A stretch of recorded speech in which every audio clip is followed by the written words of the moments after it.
키워주십시오. 교육해서 진심으로 감사합니다. 교회 청년이 자신의 역할을 좀 길게 하는구나 생각하시면서 그냥 편하게 들어주시면 감사하겠습니다. 저는 어렸을 때 굉장히 큰 우량아로 세상에 태어났습니다.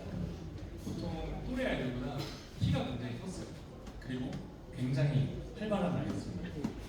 제가 땀을 어찌나 많이 흘렸던지 가끔 놀이터에서 놀다 보면 머리 위에 모래가 한가득 쌓인 채로 집에 들어와서 어머님께 종종 혼나곤 했죠. 그리고 소리를 워낙 목청껏 질러서요. 제가 어렸을 때 목이 쉬어서 목에 혹이 생겼습니다. 그래서 6살 때는 유치원 다니면 제가 하도 소리를 지르니까 제가 강제로 유치원을 다니지 못하고, 여러분 제가 6살 때 저희 동네에 있는 서예학원을 제가 1년간 다녔습니다. 초등학교 때는 이렇게 축구선수가 되는 것이 꿈이었어요. 그래서 초등학교와 중학교 때까지 실제로 축구선수 생활도 했었습니다. 자, 그리고 다음 사진 한번 보여주시겠어요? 네, 여러분 놀라지 마십시오. 제 중학교 때 사진입니다. 노란색 옷 입은 사람이 저고요. 옆에 있는 사람이 제 친구예요. 네, 많이 사갔죠? 제가 초등학교 4학년 때 저희 가족이 영국으로 유학을 왔습니다.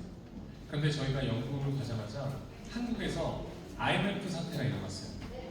당시에 저희 아버지가 한국에서 생활비를 벌어서 영국으로 보내주셨는데, 당시 원화 가치가 너무 많이 하락해서 영국 파운드로 생활하는 것이 굉장히 어렵게 되었습니다. 여러분, 약 23년 전에요. 맥도날드 햄버거 세트 하나의 가격이 한국 돈으로 15,000원이었습니다.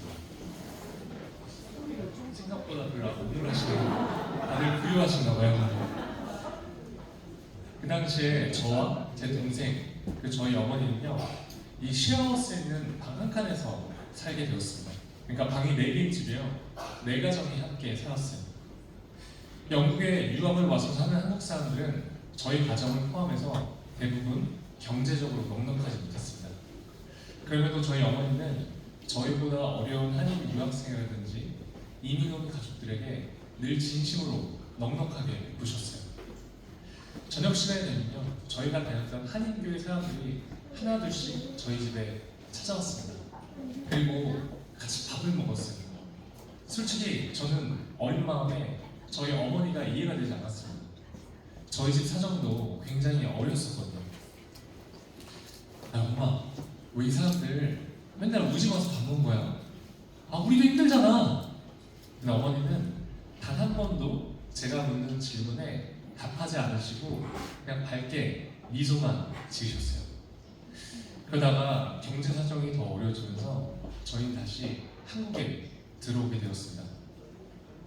세월이 흐른 후에 어머니께서 비즈니스차 영국으로 가시면 현재 한인분들이 저희 어머니를 공항까지 데리러 오시고 서로 막 집에 모시려고 했다고 해요. 그렇게 어머님의 이 가까운 나눔은 더 큰 사랑으로 보답받게 되었습니다. 저는 어머니가 막 너무 많이 베풀고 나누는 것에 대해 불평도 했지만 저는 어머니의 삶을 존경하게 되었어요. 그래서 저도 어머니처럼 살도록 조금씩 노력했죠.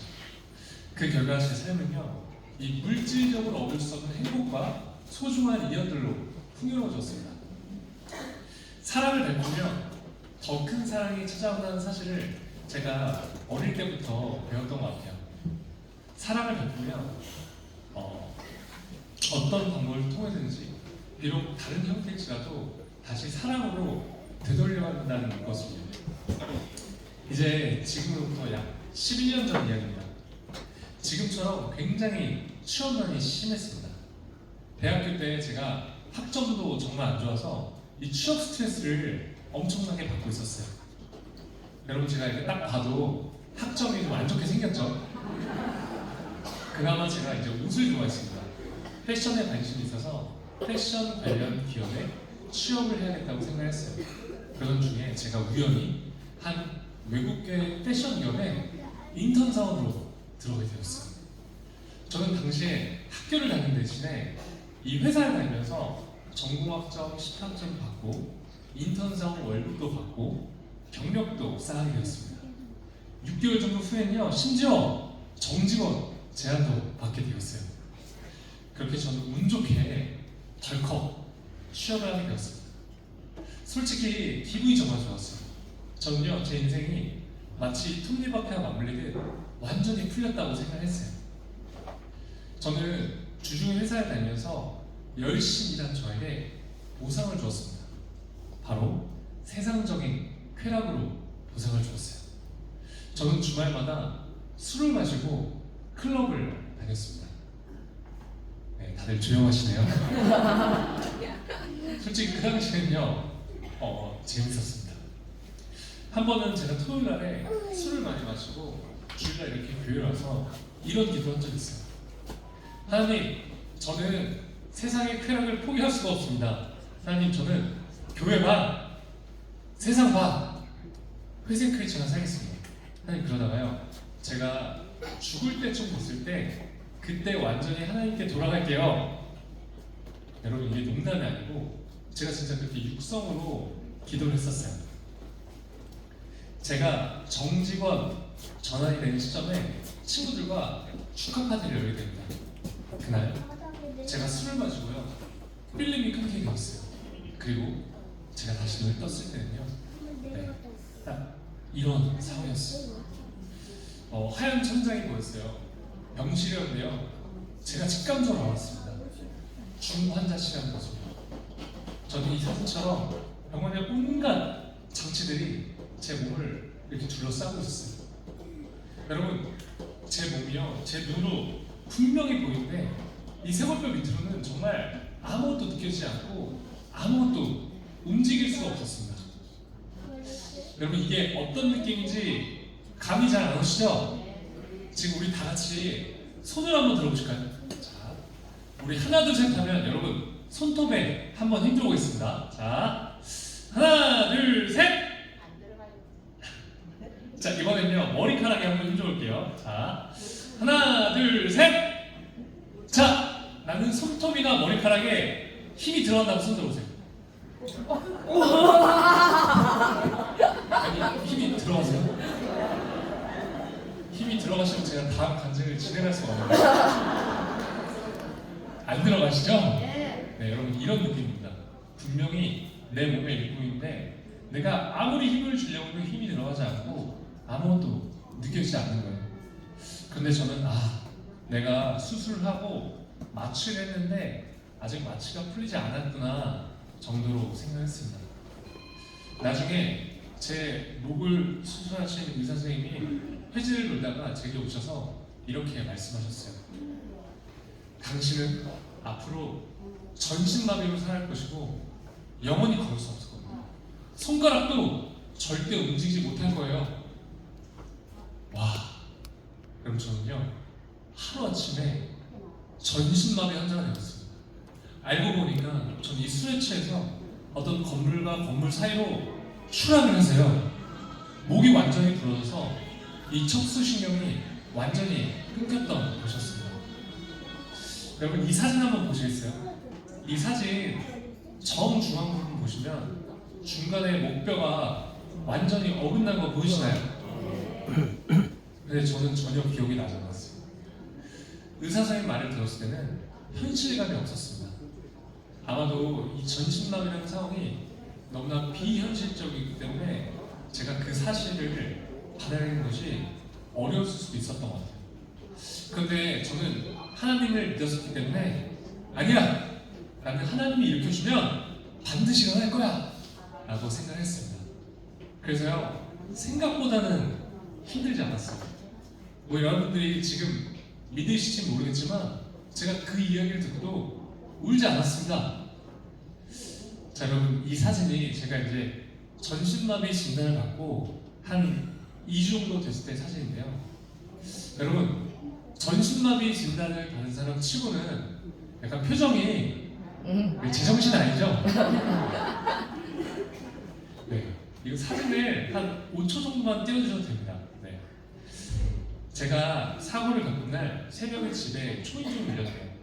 어머니가요 현관에 나가보니까 경찰 2명이 이렇게 딱 서서 지금 아드님이 사고로 많이 다쳐서 응급실에 있습니다. 어머니 빨리 가보셔야겠어요. 저희 어머니는요 그 이야기를 들으시고는 그 자리에서 생리가 끊기셨다고 합니다. 저는 그 당시에는 그 사실을 알지 못했어요. 제가 근데 다치고 한 2년 정도 됐을 때쯤 저희 아버지께서 그 사실을 제게 말씀해 주시더라고요. 여러분 저희 어머니가 얼마나 충격을 받으셨으면 그렇게 되셨을까요? 저희 부모님이 응급실에 도착했을 때는요 제 머리에서 피가 분수처럼 솟구쳐서 침대 벽면이 온통 피로 흩뿌려져 있었고 저는 전혀 의식이 없는 상태였다고 합니다. 그리고 제가 피를 너무 많이 흘려서 그 침대 시트 밑으로 피가 계속 뚝뚝 흐르고 있었다고 해요. 아버지는 그런 제 모습을 보시고 그 자리에서 주저앉아서 땅바닥을 기어다니셨다고 합니다. 근데 저희 어머니는 그때 침착하게 저희 교회 성도님께 기도부터 하셨대요. 그때 한 성도님이 전화 오셔서 이렇게 말씀하셨다고 합니다. 위 어머니 위에 영혼을 위해서 기도하세요. 그때 그 말을 들은 저희 어머니는요, 아 우리 위가 이제 죽을 수도 있겠구나 생각하셨대요. 그 성도님의 말이요 마치 하나님의 음성처럼 느껴지셨다고 해요. 그래서 그때부터 저희 어머니는 제 생명을 위해서 기도하기 시작하셨다고 합니다. 그때 제가 11시간 동안 의식이 없어서 수술을 못하고 있었어요.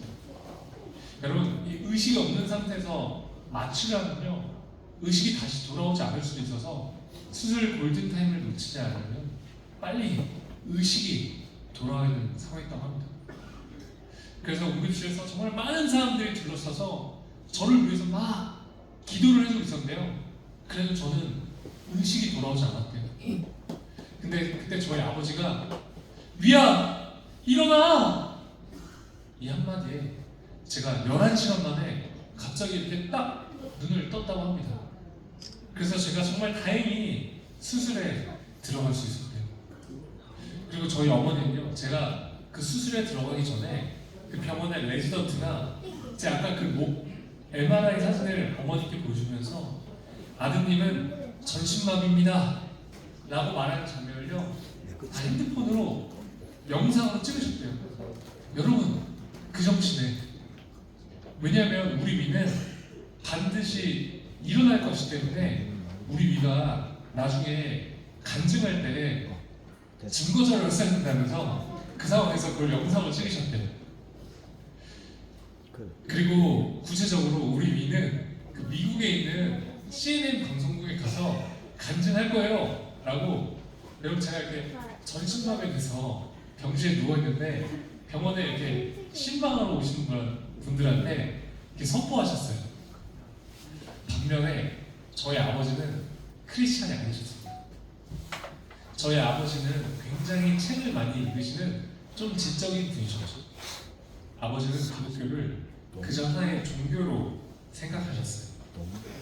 저는 아버지와 이 신앙적인 이야기를 하면요 항상 대화가 되지 않았습니다. 저의 대화는 마치 이 평행선상에 있는 것 같았어요. 저는 그때 이렇게 생각했어요. 아, 내가 우리 아빠는 진짜 평생 전도할 수 없겠구나. 그런데 중환자실에서 3일째 되는 날 제가 입에 기도 삽관을 해서 아무 말도 할 수 없이 누워있는 제게 아버지께서 오시더니 이렇게 말씀하셨어요. 위야, 너가 믿는 하나님이라면 나도 믿어볼게. 저는 제가 이렇게 전신마비가 된 상황보다 저희 아버지가 하나님을 믿는 사실이 더 말도 안 되는 상황이라고 생각했습니다. 여러분 저는요 제가 한 중학생 때쯤 솔직히 저는 저희 아버지가 하나님을 믿는 것을 저는 포기했었어요. 그런데 하나님이 저희 아버지의 마음을 만지니까요 이렇게 저희 아버지도 하나님을 믿게 되시더라고요. 그래서 여러분들 중에 여러분들이 사랑하는 가족이나 또 혹은 친구 그 주변인들의 영혼 구원을 위해서 기도하고 계신 분들이 지금 계시다면요 중학생 때 저처럼 절대 포기하지 않으셨으면 좋겠습니다. 아멘? 네.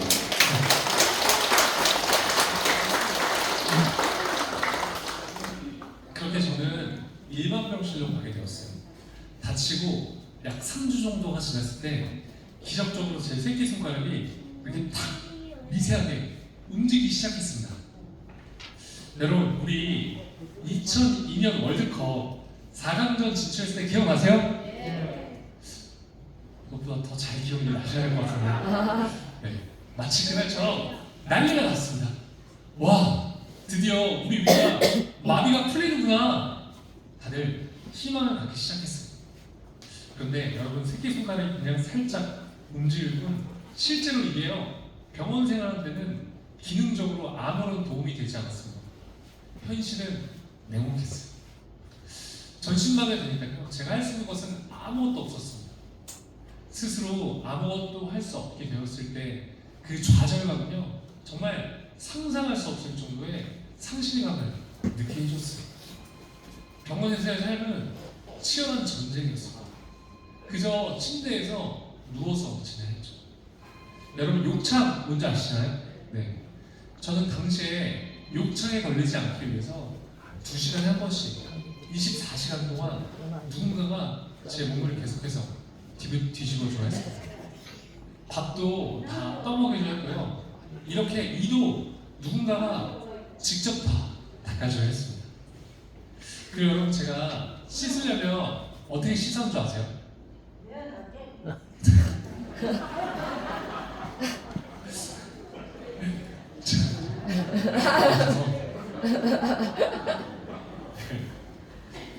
지금 이 병원 침대 있죠? 제가 침대에 누워있는 채로 병원 샤워실에 들어갑니다. 그러면 이렇게 침대에 누워있는 저를요, 가족들이 직접 다 씻겨줘야 했습니다. 전신마비가 되면요, 여러분, 이 장기의 기능에도 마비가 옵니다. 배변과 소변을 스스로 볼 수 있는 기능을 상실하게 되죠. 저는 당시에 이 소변줄을 차고 있었고, 이 소변백에 소변이 가득 차면 가족들이 그 소변을 직접 다 비워줘야 했습니다. 그리고 대변을 보기 위해서는요, 여러분, 좌약 뭔지 아시나요? 네, 좌약을 침대 위에서 놓고 가족들이 직접 손으로 다 받아내야 했어요. 좌약을 넣어도 금방 신호가 나왔습니다. 2시간이고 3시간이고 기다려야 했어요. 변이 잘 나오지 않았다면 막 온갖 배를 자극하고 온갖 마사지를 해야만 했습니다. 하는 밤에 저희 아버지가 이렇게 침대에서 제 벽을 치우시는 모습을 보고 제가 아버지한테 등 돌린 상태로 아버지 모르게 눈물을 흘린 적이 있습니다. 이제는 이 검은 머리카락보다 흰 머리카락이 많으신 아버지를, 이 28살이 된 이 아들의 뒤처리를 하게 만드는 제 자신이요, 너무나 싫었습니다. 그것을 받는 것이 너무나 고통스러웠어요. 그 당시에 저는 이제 취직을 해서 부모님으로부터 경제적으로 완전히 독립을 해서 저는 효도될 수 있다고 생각했었거든요. 물론 인턴 사원 월급 얼마 되지 않았지만 제가 처음으로 월급을 받아서 봉투에 이렇게 용돈을 넣어서 부모님께 드렸을 때 저는 정말 행복했어요.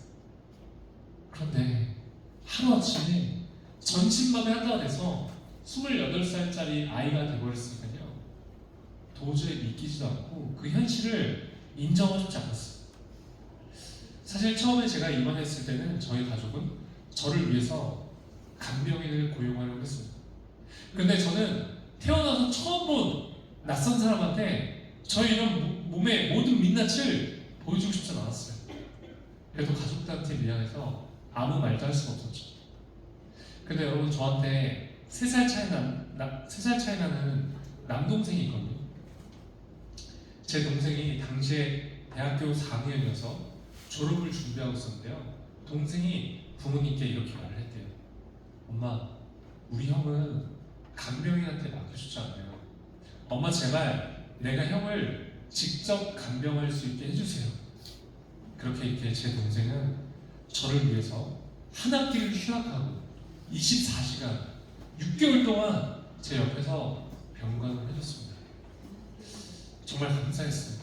그렇게 쉽게 결정할 수 있는 일이 아니라고 생각했는데 동생이 먼저 흔쾌히 그런 결정을 내려줘서 정말 감사했죠. 제가 나중에 시간이 지나서 동생한테 이런 질문을 한 적이 있습니다. 지우야, 너에게 장애란 무엇이야? 그런데 제 동생이 이렇게 대답했어요. 장애는 우리 가족을 단단하게 묶어준 하나의 끈이라고요. 왜냐면 가족 모두가 협력해서 저 한 명을 돌봐했기 때문입니다. 그래도 병원에서의 생활은 생각보다 행복하고 감사한 시간들이었어요. 정말 이렇게 많은 분들이 오셔서 위로해주고 응원해주셨습니다. 이게 영상이거든요. 틀어주시면 됩니다. 특히 저 한 번도 맞아본 적이 없는 저희 교회 목사님들과 저희 교회 분들이 오셔서 기도해주시고 예배도 많이 드려주셨는데요. 네, 이걸 틀어주시면 돼요. 제가 나쁜 생각할 틈이 없이 병실은 항상 바글바글 거렸어요. 하나님은 끊임없이 사람들을 보내셔서 저희 가족과 저를 위해 위로하셨습니다. 이를 통해 저와 저희 가족은 지치지 않고 힘을 낼 수 있었습니다. 이것은 분명히 하나님의 은혜와 사랑이었습니다. 제가 당시에 서울에 있는 신촌 세브란스 재활병원에 입원해 있었는데요. 저는 이 전쟁 같았던 하루의 재활을 마무리하면 저녁에 항상 이 조그마한 기도실에 갔어요. 왜냐면 저는 예전에 저로 돌아가고 싶었어요. 예전에 건강하게 걷고 뛰던 제 원래 모습으로 돌아가고 싶은 마음이 너무나 간절했습니다. 그래서 제가 평생 잘 읽지도 않던 성경책을 읽기 시작했고 매일 저녁 기도했습니다. 물론 제 자신만을 위해서 기도했어요. 하나님, 저 제발 일으켜주세요. 저 일으켜주시면 저 진짜 뭐든지 하겠습니다. 근데 어느 날 제가 기도를 하는데 저희 병원에 다른 병실 환자들이 이렇게 떠오르기 시작했습니다. 갑자기 제가요 그들을 위해서 이렇게 눈물 흘리면서 기도를 하게 되었어요. 그런데 여러분, 저는 이렇게 딱 봐도 결코 남을 위해 기도할 만큼 마음밭이 넓거나 믿음이 좋은 사람이 전혀 아닙니다. 그 당시에 제 그 눈물의 기도는요, 하나님이 제게 주는 긍휼의 마음이었어요. 저는 전신마비 환자임에도 불구하고 그 재활병원에서는 상대적으로 경증 환자였어요. 이 재활병원은 저보다도 심각한 상태에 계신 분들이 너무나 많았습니다. 특히 이 뇌가 손상되시는 분들이 많았죠. 하루는 다른 병실에 한 고등학생 남자의 어머니며 이렇게 전신마비돼서 병실에 누워있는 제게 오시더니 이렇게 말씀하셨어요. 우리 아들이 위 너만큼만 됐으면 좋겠다. 여러분 상상해 가세요? 전 그때 이렇게 생각했어요. 아니 어떻게 전신마비된 나한테 와서 이런 말을 하실 수가 있지? 그 어머님의 아들은 고등학생이었고, 여러분 펜싱 국가대표 상비인이었는데요. 하루아침에 교통사고로 뇌가 손상이 돼서 대화가 불가능하고 밥도 먹을 수 없어서 콧줄로 영양분을 공급할 수밖에 없었고, 앞으로 미래에 냉정하게 회복을 기대하기가 너무나 어려운 상황이었습니다. 저는 마음이 너무 아팠지만 겉으로 울 수가 없었어요. 제가 입원했던 곳에 대부분 환자들이 이런 어려운 상황 가운데 놓여져 있었습니다. 그렇게 그 기도실에서 제가 막 1시간 정도 울면서 기도했어요. 그때 하나님이 제 마음 가운데 이렇게 말씀하시는 것 같았어요. 위야, 너는 반드시 회복될 것인데 너는 앞으로 너와 비슷하게 아픈 사람들, 또 세상에 정신적으로 고통받고 있는 사람들 가서 반드시 희망을 주는 사람이 되어야 된다. 근데 여러분, 저는 그 당시만 해도요 혼자서 이렇게 휠체어를 이렇게 밀 수조차 없는 상태였거든요. 그래서 저는 제가 구체적으로 어떻게 사람들한테 도움을 주고 희망을 줄 수 있을지는 전혀 알지 못했고 감이 오지 않았습니다. 저는 6개월 정도 병원 생활하고 퇴원을 했어요. 퇴원을 했지만 저의 모든 생활은 가족한테 의지할 수밖에 없었습니다. 배변과 소변도 여전히 가족들이 직접 다 받아내 했어요. 처음에는 제가 잠을 자기 위해서 침대에 누우려면 저희 아버지랑 남동생이 집에 올 때까지 꼼짝없이 이 휠체어에 앉아서 기다려 했습니다. 휠체어에서 제 몸을 들어서 침대에 옮기려면 이 성인 남성 이상의 힘이 필요했기 때문이에요. 저 그때 이렇게 생각했어요.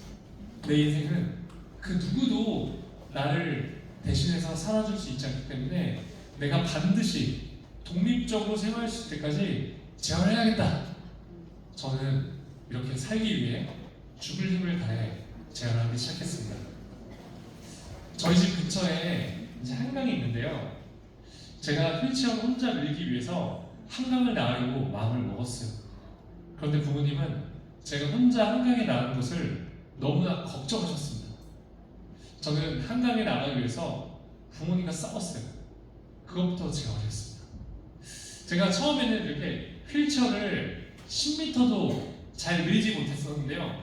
저는 비나 눈이 오지 않으면 영하 5도 밑으로 떨어지지 않으면 온몸에 핫팩을 붙이고 매일 한강에 나가서 이렇게 휠체어를 밀었습니다.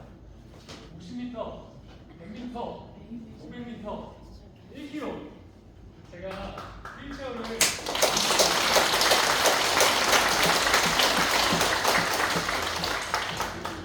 이 타이밍 박수가 아니긴 한데 제가 휠체어를 밀 수 있는 거리를 이렇게 서서히 늘려나갔어요. 그래서 제가 재활을 하고 한 2년 정도 지났을 때쯤 하루는 제가 혼자서 휠체어를 3시간 동안 밀어서 저희 집에서 11km 떨어진 곳까지 혼자서 휠체어를 밀 수 있게 되었습니다. 저는 그때 이런 생각이 들었어요. 아, 이제 내가 우리 집에서 11km 떨어진 곳에 나 혼자 놓이더라도 나 혼자서 지금 갈 수 있구나. 그리고 저는 이제 소변줄을 빼고 혼자서 일회용 소변줄을 이용해서 스스로 소변도 볼 수 있게 되었습니다. 그리고 엄청난 재활력 끝에 드디어 혼자 침대에 옮겨 누울 수 있게 되었어요.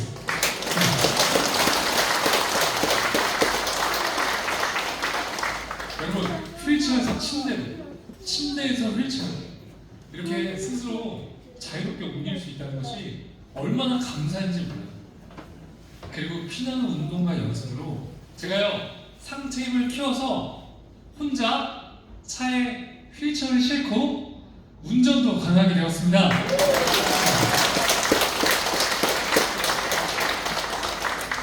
제가 오늘도 직접 운전을 해서 서울역에 차를 주차해놓고 KTX를 타고 왔거든요. 이제 물론 손으로 운전하는 것이거든요.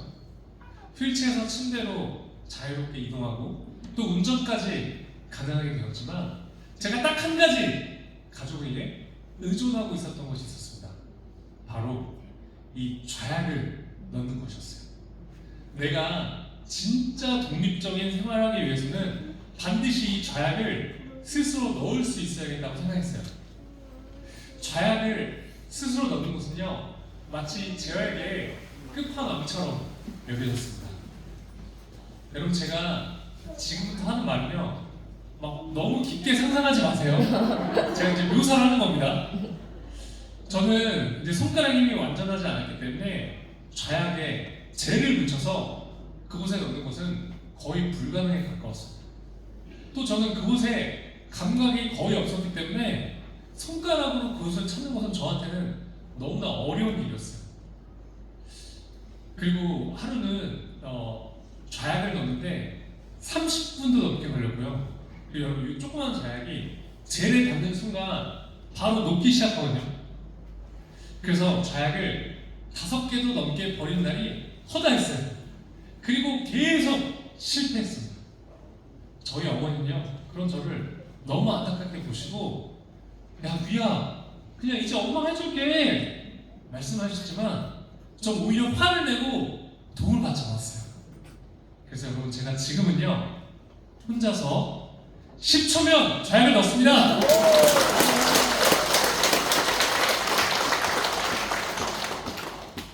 제가 이렇게 평생 살면서 멀리 이곳까지 와서 좌약을 혼자 넣는다고 단체로 교회에서 살게 될 날이 오더라고요. 정말 상상도 한 적이 없습니다. 여러분 저 이제 혼자서 독립적으로 살아갈 수 있습니다. 대박이죠? 네. 여러분 저 작년에 결혼도 했습니다.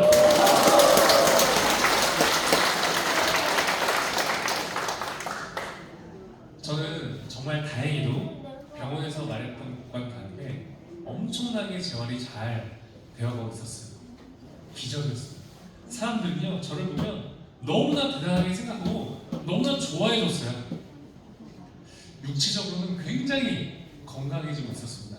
그런데 제 신앙생활은요 오히려 내리막길을 걷고 있었어요.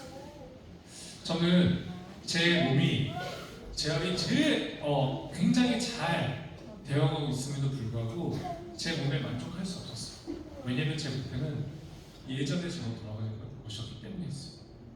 저는 예전처럼 다시 일어서서 걷고 뛰고 축구를 하고 싶었어요. 저는 하나님께 매일 일으켜달라고 기도했지만 하나님은 듣고 계시지 않은 것 같았어요. 마치 제 기도가 뭔가 하늘의 벽에 막혀서 하나님께 전달되고 있지 않은 것 같았죠. 그리고 저는 매일 하는 기도가 똑같았었기 때문에 이렇게 예배 시간에 가도 기도가 잘 되지 않고 하나님께 더 이상 할 말이 없었습니다. 그래서 예배 시간에 제 마음은 냉랭했어요. 기쁨을 잃었습니다. 그리고 저는 그 당시에 이 청년부 예배를 드리지 않고 저희 교회 새신자 예배를 드렸습니다. 왜냐면 설교 말씀이 짧고 예배 시간이 짧았기 때문이에요. 그러던 중에 제 친구가 어느 날 집에 와서 이렇게 말을 했어요. 야 위야, 우리 이제 다시 공동체 생활하자. 이렇게 신앙생활하면 안 될 것 같아. 그래서 저는 못 이긴 척 다시 이 청년부 예배를 드리기 시작했습니다. 청년부 2년째 되는 해에 제가 어마어마한 사람을 만나게 됩니다.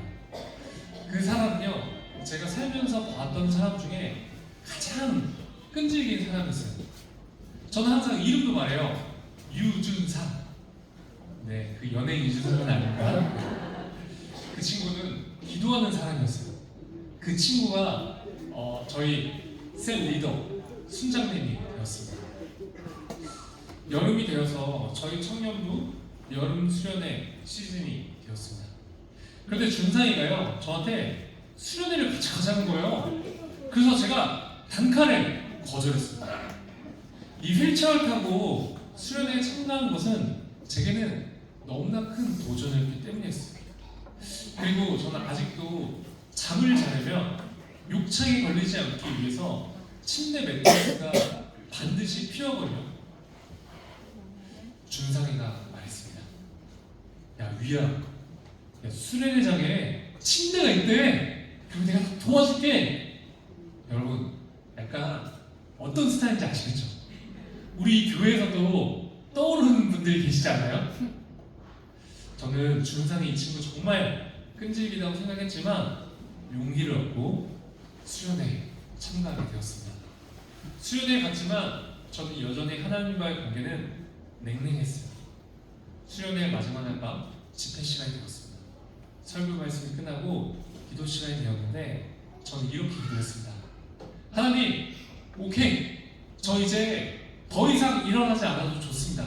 하나님 그 대신에 저요 오늘 하나님이 살아계신지만 제가 꼭 알 수 있게 해주세요. 하나님 제가요 하나님을 눈으로 보든 귀로 듣든 바람으로 느끼든 피부로 느끼든 어떤 방법이든 좋으니까요. 하나님 제발 저 오늘 하나님이 살아계신지만 제가 꼭 알 수 있게 해주세요. 제가 정말 간절히 기도했었거든요. 근데 여러분 저한테 어떤 일이 일어났을까요? 네, 아무 일도 일어나지 않았습니다. 정말 아무것도 느끼지 않았어요. 저는 굉장히 실망한 상태였어요.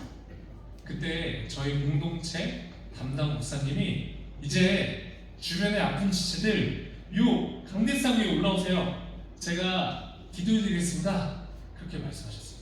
네, 여러분 저는요 정말 이 위에 올라가고 싶지 않았어요. 저는 치유 기도를 더 이상 받고 싶지 않았습니다. 왜냐면 저는 다치고 나서 저희 어머니 손에 이끌려서 온갖 치유 집회를 다녔었거든요.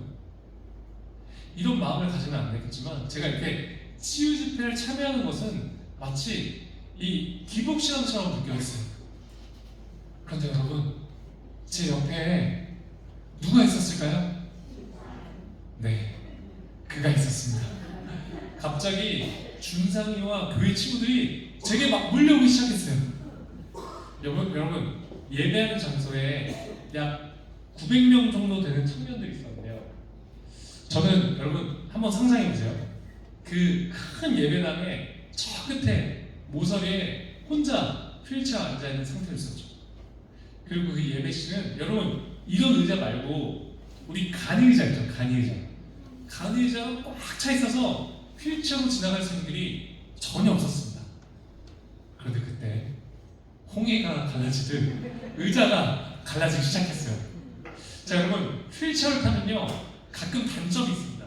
이게 보이실지 모르겠는데, 자 여러분 뭐가 보이시나요? 네? 뭐가 보이세요? 네, 손잡이가 있죠. 그 뜻은 제 의지와 상관없이 누구든지 제 휠체어를 밀 수 있다는 뜻이에요. 여러분 저는요 순식간에 이 강대상 위에 올라갔습니다. 그럼 마가복음 2장에 보면 4명의 친구들이 그 중풍 환자의 친구를 예수님 계신 곳에 그 지붕을 뚫고 자리에 눕히는 장면이 나오잖아요. 딱 그 상황이었어요. 저는 사고 후에 병원 생활 때부터 정말 수많은 사람들부터 귀야, 널 위해 기도할게. 너 반드시 일어날 거야. 내가 환상을 봤는데 너 걷는 걸 봤어. 야, 너 곧 일어나는데, 이런 이야기를요 정말 웃음만 들었어요. 물론 처음에는 정말 감사했어요. 그리고 제게 힘이 됐습니다. 그런데 시간이 지날수록 제게 기도해 준다는 사람들이 많으며 이제 더 이상 제게 힘이 되지 않았어요.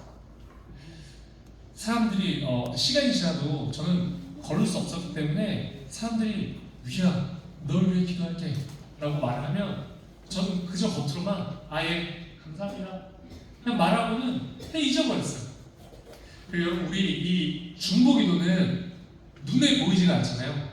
자, 다시 그날 제가 이 단상에 올라가 있을 때 적어도 한 20명 정도 되는 친구들이 제 몸을 둘러싸서 저를 위해서 기도했습니다. 머리, 어깨, 허벅지, 발가락. 한 친구는요 굳이 제 옆에 앉아서 제 종아리를 붙들고 막 기도했어요. 제가 그날 눈물 콧물 엄청나게 많이 흘렸거든요. 이 단상 위에서 친구들이 저를 둘러싸서 저를 위해서 기도해주는 모습을 제가 보고 있는데요, 하나님이 제게 알려주셨어요. 위야, 이게 중보기도야. 이걸 딱 그렇게 해주셨어요. 제가요 눈으로 보니까 알겠대요. 아, 여태까지 이렇게 수많은 사람들이 나를 위해서 기도를 해주고 있었던 것이었구나. 하나님은 저의 부족한 믿음을 아시고 하나님은 제게 이 중보기도의 실체를 보여주셨어요. 저는 하나님께 하나님이 살아계신지 알려달라고 기도를 했는데 하나님은 제게 중보기도의 실체를 알려주심으로 하나님의 존재를 나타내셨어요. 그러자 저는 저를 위해 기도해 주신 많은 사람들이 떠오르기 시작하면서 그분들께 너무나 죄송스러운 마음이 들기 시작했습니다. 제가 그날 엄청나게 울면서 회개했어요. 그렇게 저는 하나님과의 관계를 서서히 회복하기 시작했습니다. 다시 이 공동체 생활을 열심히 할 수 있게 되었죠. 그래서 제가 그 이후에는요 이거 휠체어를 타고 제주도와 일본으로 이렇게 아울렛도 다녔습니다. 저는 모태 신앙인으로서 교회를 오래 다녔지만 솔직히 이 교회 공동체에 대한 중요성을 잘 알지 못했어요. 그런데 제가 공동체 생활을 열심히 하게 되면서 신앙적으로 성숙하게 되었습니다. 공동체 안에서 신앙생활을 공유하고 서로 나누고 서로를 위해서 기도하니 비로소 왜 혼자서는 신앙생활하는 것이 어려운지 깨닫게 되었죠. 하나님께서 왜 이 교회 공동체를 만드셨는지 알겠더라고요. 하나님은 이 교회 공동체 안에서 서로의 연약한 부분을 보듬고 사랑하길 원하신다는 것을 알게 되었습니다. 여러분, 우리가요 서로 이렇게 사랑을 하면요 하나님을 더 깊게 느끼고 알아갈 수 있는 것 같습니다. 여러분, 저는요 제가 이 신앙생활을 바닥을 치고 있을 때 저를 이곳에서 이렇게 이끌어줬던 거군요. 지금 여러분 옆에 앉아 있었던 믿음의 동역자들이었어요. 만약에 그 당시에 저를 위해서 기도해준 믿음의 동역자들이 없었다면 저는 이 시간에 나와서 이렇게 여러분들 앞에서 간증할 수 있는 기회는 없었을 것 같아요. 그래서 여러분 옆에 앉아있는 이 믿음의 동역자들이 얼마나 소중한 존재인지 모릅니다. 그래서 여러분, 우리 오늘 이렇게 부활주일에 다 채워서 앉아주셨는데 우리 이 교회를 통해서 지역사회가 살아나고 지역사회를 위해서 기도하고 특히 여러분 옆에 앉아있는 분들을 서로를 위해서 중보할 때 정말 하나님께서 죽어온 영혼들이 다시 한번 살아나고 또 이 교회에 와서 신앙생활을 공유하는 놀라운 일들이 일어나기를 간절히 소망합니다. 네. 그래서 여러분, 저도 이렇게 평소에는 이렇게 모르는 분한테 닭살 돋는 말을 잘 못하는데 우리 이 시간에 이 기회를 빌어서 우리 옆에 있는 분을 바라보시면서 옆에 있는 분의 이름을 불러주면서 하나 둘 셋 하면 준상아 사랑해 이렇게 한번 해보겠습니다. 자, 하나 둘 셋. 얼마나 사랑해.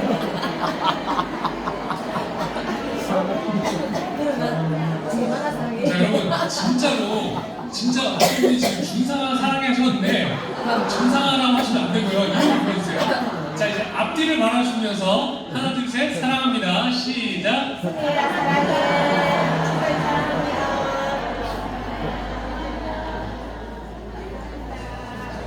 너무 순종을 하셔서 준상아 사랑해라고.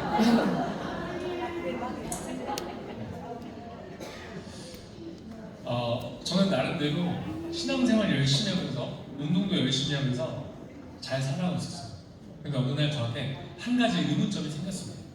저는 제 자유의지를 가지고 술을 마셔서 다쳤기 때문에 한 번도 하나님을 원망한 적은 없었어요. 그런데 제가 전신이 마비가 돼서 이 휠체어를 타고 이 세상을 살아보니까요, 세상에 태어날 때부터 자기 의지와 상관없이 장애가 있거나 정말 수많은 이유들로 인해서 고통받고 있는 사람들이 제 눈에 너무 많이 보였습니다. 아니 여러분, 우리 솔직히 교회에서는 공평하신 하나님이라고 말을 하는데 제가 바라보는 이 세상은요 너무나 불공평해 보였어요. 그래서 저는 하나님께 따졌습니다. 하나님, 지금 이 세상에 이렇게 수많은 사람들이 고통받고 있는데 왜 가만히 내버려 주는 거예요? 아니 공평하신 하나님이면서요 저는 당신이 이해가 되지 않습니다. 만약 당신이 실제로 살아계신다면 적어도 정말 고통받고 있는 사람들에게 직접 개입하셔서 도와주셔야 하는 거 아니에요? 한번 대답해 보세요. 그리고는 제가 막 하나님께 따졌던 것을 잊어버렸어요. 그리고 약 3일 정도가 지나고 제가 화장실에 있었는데요. 여러분, 우리가 보통 화장실에서는 하나님 생각 잘 안 하잖아요. 하나님 생각 많이 하세요? 여러분, 진짜 리얼입니다. 실제로는요. 제가 화장실에 있는데 제 마음속에 하나님이 이렇게 말씀해 주시는 것 같았어요. 위야, 너가 가서 직접 사랑하면 되잖아. 와, 충격이었습니다. 도저히 방문할 수가 없는 거예요. 저는 하나님은 절대로 제가 하는 질문에 제가 이해할 수 있는 대답을 하실 수 없을 거라고 저는 확신했었거든요. 저는 여태껏 살면서 제가 사랑해야 될 대상은 내 가족, 내 친구들, 그리고 제 주변인들이라고 생각했어요. 근데 하나님은요, 위야, 너가 생각하는 그 사회적 약자들, 그 고통받고 있는 사람들, 위야, 너가 직접 가서 사랑하라는 것이었어요. 하나님은 제게 이 사랑의 원리를 깨닫게 해주셨습니다.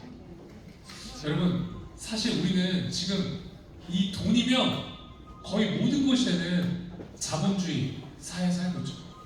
그런데 여러분, 사랑은요, 이 돈이 없어도 줄 수 있습니다.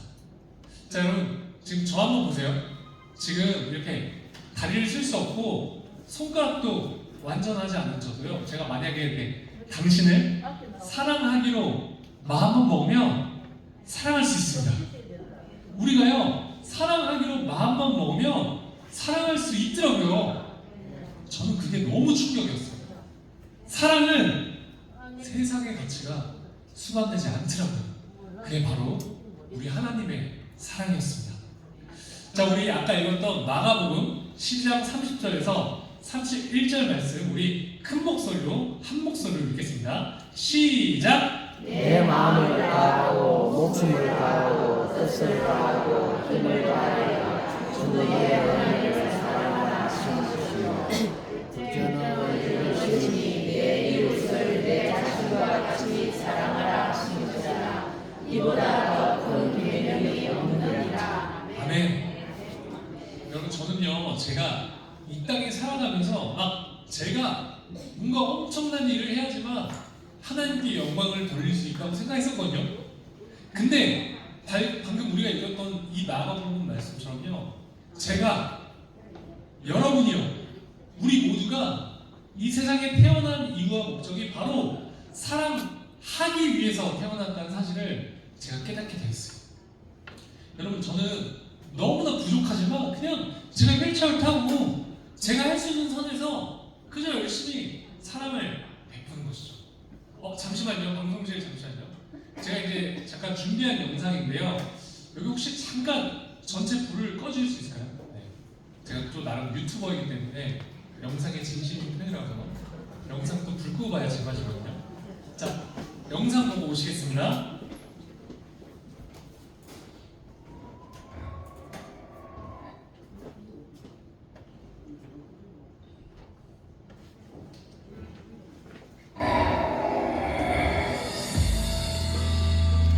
앞으로 못 걸어요. 네?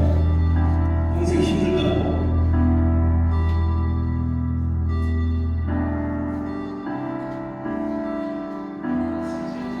다시 눈을 떴을 때 내 몸은 나의 몸이 아니었다. 아이, 컴온. 내가 안 된다 그랬잖아. 왜 자꾸 그걸 시도해보고 그래?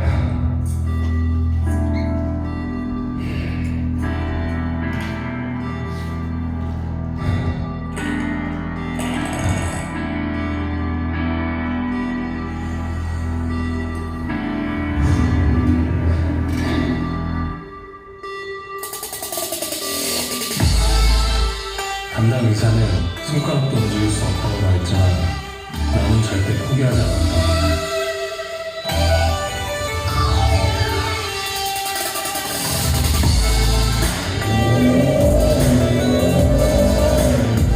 나는 이제 내 꿈을 찾아 도전을 시작한다.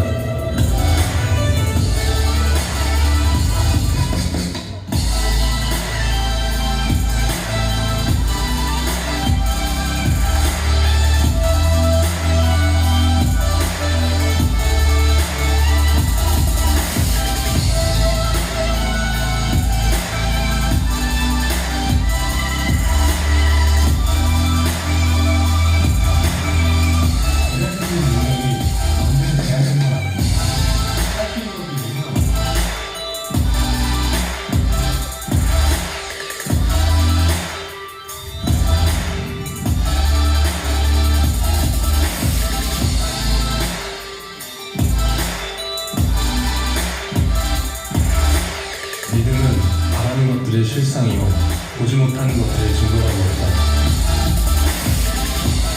혹자에겐 터무니없는 믿음으로 보일지 모르겠지만 모든 사람 앞에서 반드시 일어나 보이겠다.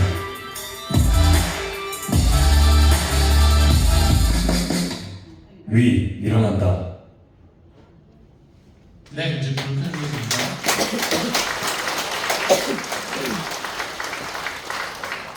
네, 이 영상은 제 실제 이야기를 바탕으로 해서 만들어진 영상입니다. 그 약간 앞에 좀 끊겼는데 초반에 이 의사 선생님 역할 하셨던 분은요, 저희 친이모부세요.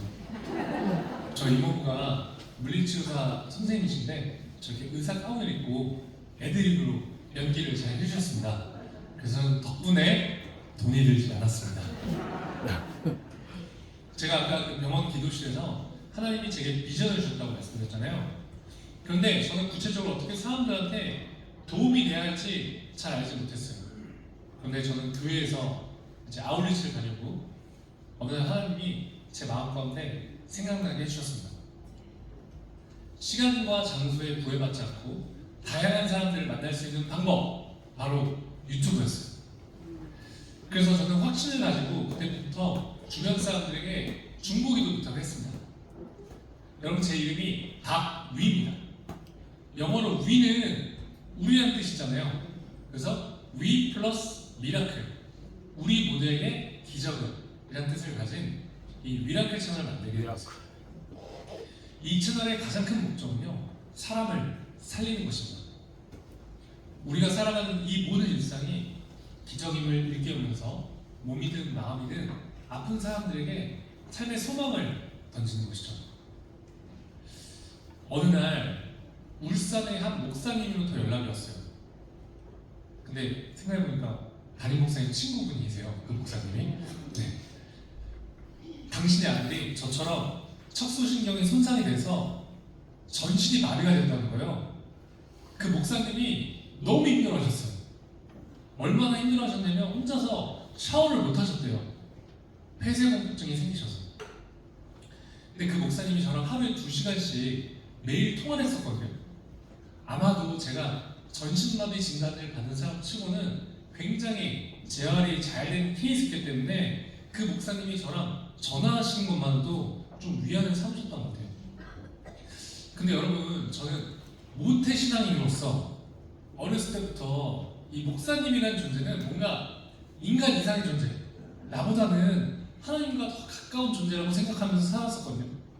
근데요, 제가 그 목사님이랑 하루에 2시간씩 매일매일 한 2주째 통화하다 보니까요, 제가 어느 날 목사님한테 이런 말을 하고 있었어요. 아니 목사님, 이제 제발 좀 믿음을 가지세요. 그런데 제 눈에는 그 목사님이 그저 전신마비가 된 한 아들의 아버지로 보였습니다. 저는 너무 가슴이 아팠어요. 너무 안타까워서 혼자서 휠체어를 타고 혼자 비행기를 타고 제가 울산으로 날아갔습니다. 자, 여러분, 이 친구예요. 표정이 별로 안 좋죠? 네, 다친 지 얼마 안 돼서 그래요. 여러분, 동일인물입니다. 지금 이 친구가요, 이렇게 호전이 돼서 저희 미라클 채널에 편집자로 무려 4년간 활동했습니다. 근데 여러분, 이 친구는 아직도 손가락이 전혀 움직여지지 않아요.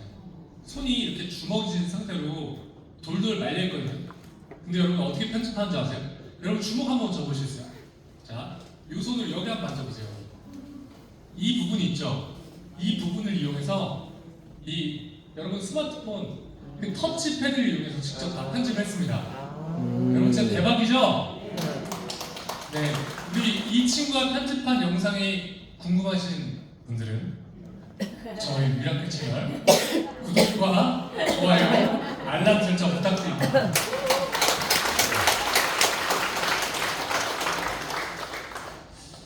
근데 이 친구가요, 이제는 새로운 도전을 하기 위해서 대학도 들어갔고요. 올 여름에는 혼자서 미국으로 유학도 갑니다. 이 친구의 이름이 박진성인데요. 이 친구를 보면서도 굉장히 제가 도전을 받고 용기를 얻습니다. 그래서 여러분들도 혹시라도 생각나시면 우리 박진성 형제를 위해서도 기도해 주시면 감사하겠습니다. 저는요, 제가 사랑을 주기 위해서 울산을 갔다고 생각했어요. 그런데 시간이 지나보니까 제가 오히려 사랑 이상의 큰 힘을 주는 친구가 생겼습니다. 그리고 위대한 채널은요 정말 많은 분들이 연락을 주세요. 그 중에 가장 기억에 남는 글은 제가 오늘 생을 마감하려고 했는데 우연히 보게 된 이 미라클 채널 보고 제가 살기로 결심했습니다. 와, 저는 그런 이야기를 들으면요 정말 온몸에 소름이 돋고 하나님께 감사합니다. 여러분, 우리 하나님의 일하심은 너무나 놀라운 것 같습니다. 여러분, 우리 하나님은 반드시 살아계십니다. 예. 자, 제가 아까 말씀드렸던 것처럼 전신마비에 되면요 장기의 기능이 마비됩니다. 자, 여러분 혹시 요 초록색이 뭔지 아시는 분? 네. 자, 여러분 이거는요 그 효자손도 아니고요 슈퍼에서 파는 그 길다란 먹는 쫀쫀이가 아닙니다. 이거는요 제 일회용 소변줄이에요. 저는 소변이 마를 때마다 이 일회용 소변줄을 이렇게 요도 안으로 집어넣어서 하루에 5번 이상 이걸로 소변을 봅니다. 문제는 항상 세균 감염 위험에 노출이 되었다는 거예요. 그러다 어느 날 제가 세균 감염이 돼서 요로 감염에 걸리고 맙니다. 열이 40도가 넘게 올라가서 구급차를 타고 응급실로 실려갔어요. 그 신우신염이라는 병에 걸렸는데요. 신장에 염증이 생겨서 그 병의 증상은 그렇습니다. 열이 여러분 40도가 넘게 올라가도 당장에 항생제가 들지 않기 때문에 할 수 있는 것이 아무것도 없습니다. 그럼 누워서 그냥 온몸에 아이스팩을 대는 거예요. 그럼 열이 순간적으로 39도로 떨어지거든요. 근데 오한열이에요. 39도. 그럼 추우니까 이불을 4겹씩 덮고 그럼 열이 40도 넘게 올라갑니다. 그럼 다시 아이스팩을 덮고. 여러분, 제가 이 과정을요 24시간 5일 내내 반복했어요. 진짜 너무 힘들었어요. 너무나 고통스러웠어요. 제가 당시에 그 비뇨기과 5인실에 입원해 있었는데요. 저만 제외하고 나머지 분들은 다 연세가 있으셨어요. 암 환자, 다리가요 팔처럼 가늘어지십니다. 그저 연명하시는 분, 그 중에 저 혼자 젊은 사람이었습니다. 제가 아침 7시에 이렇게 딱 눈을 떴어요. 제가 전신마비가 되고 나서 한 번도 이것 때문에 운 적이 없었는데 제가 그날은 꼬박 1시간을 울었습니다. 옆에 제 친동생이 저를 간병해주기 위해서 자고 있어서 들을까봐 제가 소리를 내면서 울 수가 없었어요. 온갖 부정적인 생각이 들어오기 시작했어요. 지금 내가 그나마 젊으니까 이렇게 버티지, 내가 나이가 들어서도 이렇게 일어나지 못해서 휠체어를 타고 있으면 어떡하지? 나를 케어줄 수 있는 내 가족이 이제 내 곁에 없으면 어떡하지? 나중에 내가 요 금전적인 여유가 없어서 내가 병원비를 낼 수 없는 상황이 생기면 어떡하지? 너무나 싸웠습니다. 제 미래가요 너무나 두렵게 느껴졌어요. 제가 그때 5일 동안 쉬지 못한 상황이기 때문에 이제 씻어야겠다고 생각했어요. 도저히 이런 기분이요 그 하루를 버텨낼 수 없을 것 같았죠. 그래서 제가 그 5인실 병실 안에 있는 화장실에 가서 세수를 하기 시작했습니다. 제가 막 울면서 세수를 했는데요. 여러분, 빌립보서 4장 13절 말씀 아시죠? 제가 어떻게 세수를 했냐면 내게 능력 주신 자에서 내가 모든 것을 할 수 있느니라. 이 말씀은요 마치 주문처럼 외우듯이 막 이렇게 외우면서 울면서 세수했어요. 근데요 제가 이렇게 막 울면서 세수를 하고 있는데 갑자기 이렇게 십자가가 떠올랐습니다. 저는요 정말 어이가 없었어요. 아니 하나님, 지금 제가 이렇게 힘들어 죽겠는데 왜 하필이면 이 상황에서 이렇게 십자가 떠오르게 하시는 거죠? 저도 따졌어요. 네, 여러분 혹시 영화 패션 오브 크라이스트라는 영화 보셨나요? 그 영화를 보면 예수님이 십자가에 못 박히신 장면이 굉장히 적나라하게 묘사가 됩니다. 제가요 이렇게 눈을 감은 상태에서 십자가 떠오르니까 자연스럽게 예수님이 십자가에 못 박히신 장면이 연상이 됐어요.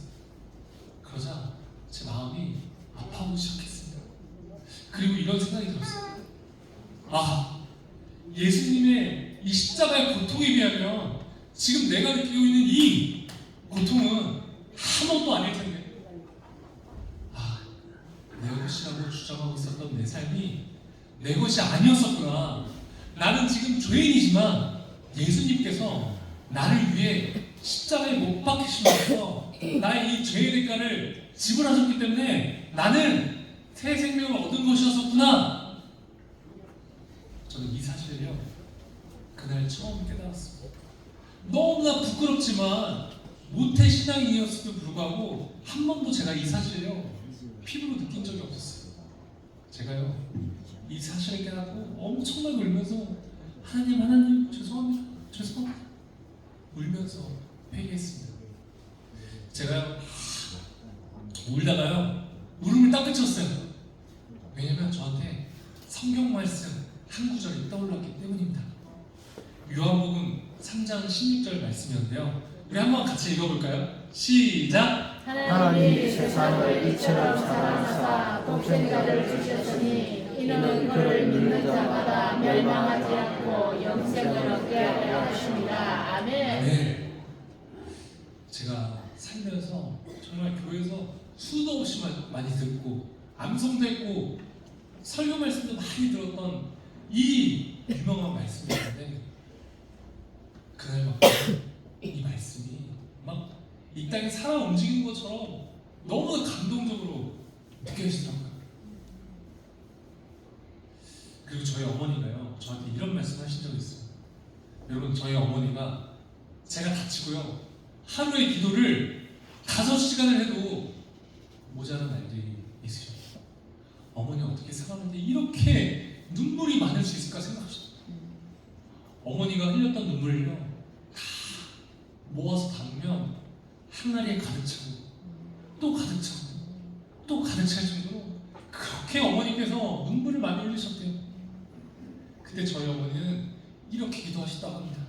하나님, 우리 위가 회복될 수만 있다면 하나님, 저는 제 목숨도 내놓겠습니다. 자식을 향한 사랑이 이렇게 목숨과도 맞바꿀 수 있을 정도로 이렇게 큰데 하나님은 자신의 아들을 우리를 위해 죽게 하셨으니 얼마나 가슴이 아팠겠냐고 저희 어머니께서 그렇게 말씀하신 적이 있어요.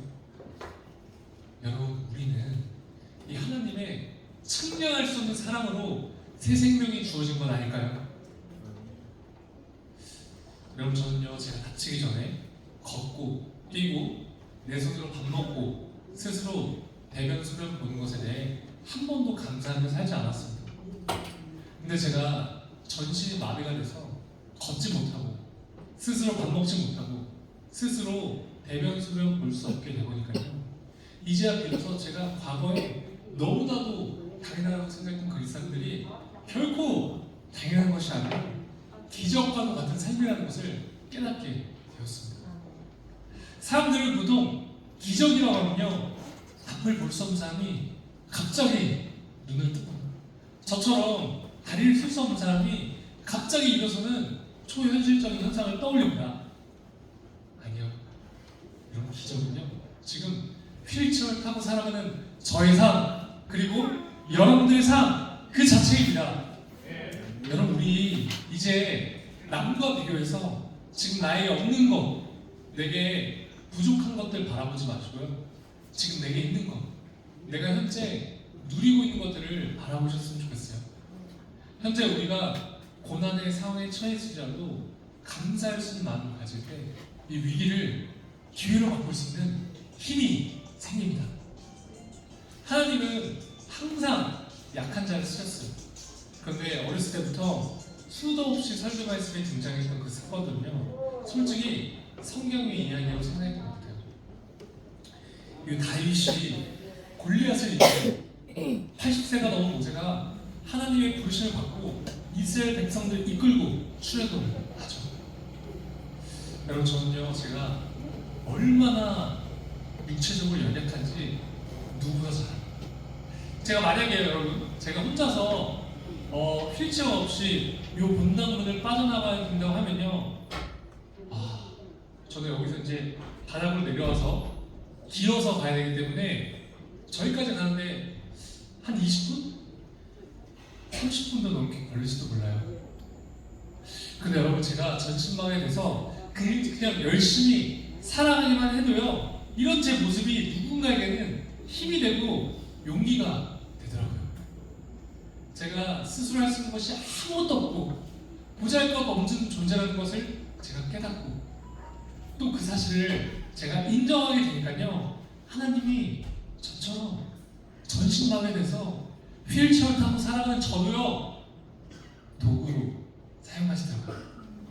여러분 이제 거의 다 왔습니다. 우리 고린도전서 1장 27절에서 28절 말씀 한 목소리로 크게 읽겠습니다. 시작! 그러나 하나님께서 세상에 미련한 것들을 택하사 지혜 있는 자들을 부끄럽게 하려 하시고 세상에 약한 것들을 택하사 강한 것들을 부끄럽게 하려 하시며 하나님께서 세상의 선한 것들과 멸시받는 것들과 없는 것들을 택하사 있는 것들을 내하려 하시나니. 아멘. 아멘. 아멘. 여러분 고린도전서 말씀처럼요, 하나님은 세상에 미련하고 약하고 천하고 멸시받는 사람들을 택하셨고요. 여러분 만약 여러분이 지금 혹시 연약하고 고통 가운데 계실까요? 그럼 이제 아마도 하나님이 여러분들을 쓰실 수 있다는 뜻일지도 모르겠습니다. 여러분 우리는 연약하기 때문에 하나님을 드러낼 수 있기에 감사해야 하지 않을까요? 우리의 고난은요, 하나님과 가까워질 수 있는 축복의 시간입니다. 세상 사람들은 아마도 지금의 제 모습을 보면서 끔찍한 고난의 시간 속에 있다고 생각하면서 저한테 말할지 모르겠어요. 그런데 여러분 지금도 보세요. 제가 만약 이렇게 다치지 않았다면 여러분들과 마주할 수 있는 기회가 있었을까요? 저는 이 전신마비에 대한 생활을 통해서 삶의 진정한 행복과 가치를 깨닫게 되었습니다. 그리고 실제로 하나님과 더 가까워졌어요. 둘째는 이것이니 내 이웃을 내 자신과 같이 사랑하라 하신 것이다. 이보다 더 큰 계명이 없느니라. 아멘. 아멘. 여러분 우리 모두는요 사랑하기 위해서 태어난 사람들. 하나님은 우리 누구에게나 공평하게 사랑할 수 있는 마음을 허락하셨습니다. 우리는 언제든 어떻게든지 이 세상 속에서 하나님의 사랑이 필요한 곳에 가서 충분히 사랑을 전할 수 있다고 저는 믿습니다. 아멘. 저도 너무나 부족하지만 앞으로 이 미라클을 통해서 사랑을 전하도록 노력하겠습니다. 아멘. 여러분 우리 모두가 세상의 가치와 기준에 얽매이지 않고 우리 이 고난 속에서도 하나님을 신뢰하며 감사할 수 있기를 축복합니다. 지금까지 제 긴 간증 들어주셔서 너무나 감사하고요. 여러분 사랑합니다. 항상 힘내십시오. 할렐루야!